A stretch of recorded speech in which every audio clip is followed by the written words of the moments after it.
Bon dia al dematí.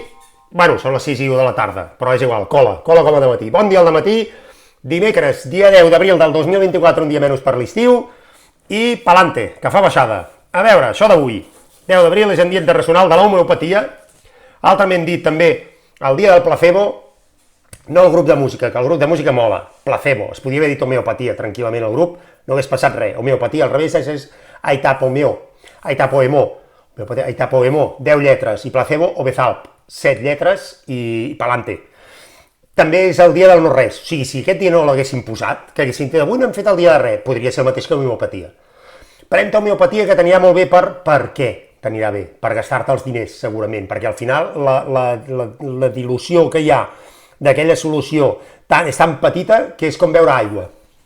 Que si te la fots de l'aixeta, poder encara té més coses que no pas la homeopatia que t'estàs prenent. Les pastilletes, els nissos, aquelles coses... Sí, pa'lante, endavant. I també és el Dia Mundial de la Síndrome de West. Intenta-ho amb l'homeopatia. Oita. Mare meva, de debò. Puigdemont diu que deixarà la política si no és president. Ha fet una mica un allò de si no guanyo no jugo.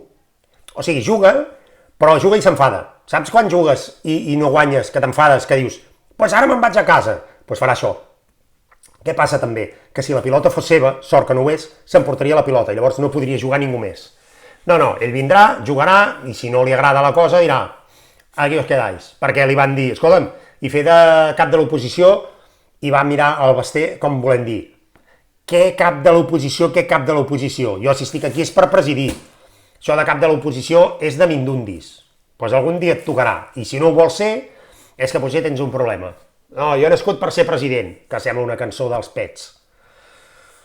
Ai, el director general de BASF, que diu que el director general de BASF, que té un nom i un cognom que ara no recordo perquè no els he apuntat, espanyol, em sembla que era Campillo, Gastillo, alguna merda d'aquestes. Bueno, doncs què he pensat? Hòstia, BASF. I abans de llegir la notícia, el meu cap ja ha fet un ratatouille. S'han anat cap als anys 80 i he pensat, la de cançons que havia gravat i esborrat a les cintes BASF.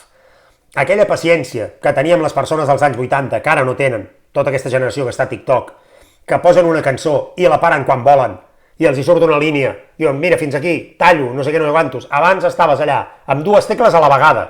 Dues a la vegada, El rec, el play i el pause, 3. Rec, play, pause. I en el moment que tu deies, el DJ està a punt de callar, el locutor, pause. I llavors el locutor era dolent i tornava a entrar. Deies, me cago en Déu sagrat, havies de tornar a tirar enrere, posar-te just en el lloc adient, tots érem DJ en potència en aquell moment. Tornaves a deixar el pause, perquè si no se sentia molt el cloc. I llavors quan s'acabava, que tu també ja detectaves que tornaria a entrar, més o menys, per no haver-ho d'esborrar una altra vegada, apretaves pause.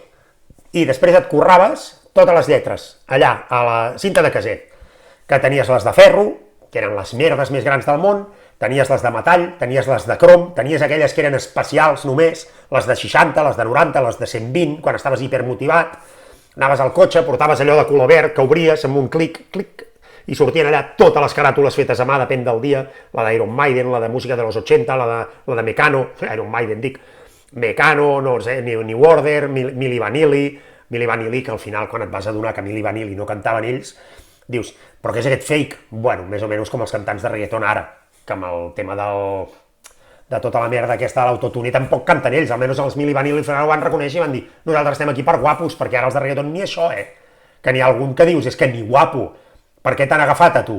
Doncs igual l'han enganyat, jo què sé, però almenys tu veies Milli Vanilli i deies, jo vull ser Milli, i l'altre diu, jo Vanilli, i al final tampoc saps quin dels dos és Milli i quin és Vanilli, però n'hi havia un que era més fosc que l'altre, i un que em sembla que tenia els ulls clars, i l'altre que no. Però a veure, els dos te'ls haguessis fet, hasta si t'haguessin posat per apuntar-te a gay, amb Milli Vanilli, igual més d'un s'hagués apuntat i hagués dit, tira per aquí, clar que els hi vols demanar, que a més sàpiguen cantar, ja sabien ballar i portaven amb dignitat, més o menys, aquells pantalons curts, dignitat dels 80s, perquè també portaven ombreres, però escolta'm, qui no hagués volgut ser en algun moment Milli o Vanilli?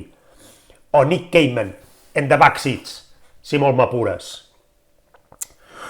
Per on passàvem? Ah, sí, a veure, notícia nova. De director de Mas d'Enric a analista de seguretat de presons de Catalunya.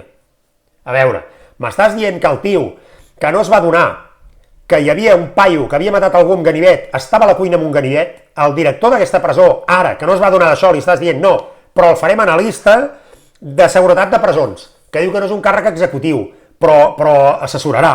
Com a analista, doncs algú li dirà, això està bé que ho facis.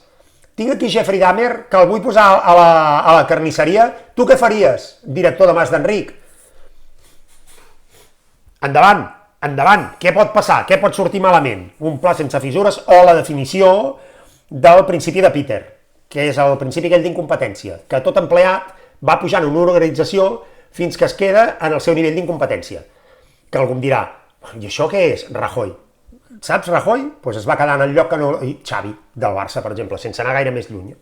Bueno, avui hauríem d'anar a París per veure això, Tant de bo el Barça guanyi avui i m'hagi de menjar les meves pròpies paraules. Hòstia. Silvio Orriols, que, per qui no sàpiga qui és Silvio Orriols, que és l'ànima i qui dirigeix un partit en construcció que es va escindir del Front Nacional de Catalunya, AK, Aliança Catalana. Diu, perquè Orriols considerava que era massa tou amb els musulmans. O sigui, el que va fer, bàsicament, Silvio Orriols és com si estigués a Vox i digués, a mi em sembla un poc de dretes, aquesta gent. Jo ara necessitaria un partit que fos més de dretes que de Vox. I va muntar Aliança Catalana. En el debat que portava per títol quina serà la pròxima pandèmia, que és un debat que es va fer ahir, quina serà la pròxima pandèmia, jo aposto per imbecilitat o estupidesa, que és de difícil tractament perquè tant a imbècils com a estúpids no s'adonen de la seva condició. Notícies extres. El físic Peter Higgs va trobar una partícula que dota de massa la resta. Sabeu? El bosó de Higgs, és una cosa així com molt anada a l'olla, la partícula de Déu, que està mal dita, perquè es deia the goddamn particle, que és, me cago en Déu sagrat, no sóc capaç de trobar aquesta partícula, i algú li va dir, doncs diguem-li partícula de Déu, va treure el dem i es va quedar amb el got, doncs aquest senyor s'ha mort. El bosó de Higgs queda orfe. Podríem haver-ho titulat com que Higgs perd la seva massa? I encara sort que el senyor es deia Peter Higgs, perquè imagina't que aquest senyor es diu Serrano, i de cop et diu, què? No, s'ha trobat el bosó de Serrano. No queda ni sèrio, no queda. La denúncia que condemna el país al pi, Suïssa, la van presentar una associació que plega 2.500 dones grans de Suïssa. La majoria tenen més de 75 anys contra el seu govern. Aquí una associació de 2.000 dones de més de 75 anys, com a molt les aplegues a la plaça, a cantar independència. I a Suïssa s'han ajuntat i han dit, a la puta merda, anem a denunciar a Suïssa per inacció amb el canvi climàtic. I va i guanyen. Que suposo que estaven en un viatge d'Inserso, van anar a parar en un hotel on l'aire condicionat brillava per la seva ausència, o algú, i van dir, aquí està passant alguna cosa amb el canvi climàtic, hem de fer alguna cosa, no pot ser perquè al final no podrem ni viatjar. Mare meva. Daniel Sancho, sabeu? El senyor aquell que presumptament va matar el seu amant i presumptament el va tallar a trossets i presumptament el va posar amb tàpers a la nevera. Daniel Sancho es declara no culpable de l'assassinat d'Edwin Arrieta, després de dir que sí que ho havia fet. A veure, jo no sé si el va assassinar o no, si va ser en defensa pròpia o no, però tallar algú a trossets, esquarterar-lo, per defensa pròpia o en defensa pròpia, jo crec que no existeix al Codi Civil i al penal. No, què has fet? No, és que l'he esquarterat en defensa pròpia. No, l'he esquarterat perquè sóc un tio endreçat, tinc toc, m'he llegit el llibre de la Marie Kondo i he pensat que és molt millor guardar-ho amb tàpers que són quadradets a la nevera que no pas tenir-lo allà a casa. Que no sé l'advocat quan està sentint el que estava dient, que deu pensar, mare meva, com defenso jo aquest paio? M'imagino jo, Daniel Sancho. Masterchef 20, tenemos ahí de invitado Daniel Sancho, que ens ajudarà a endreçar la nevera. Mare meva, i per acabar, la Champions de Schrödinger.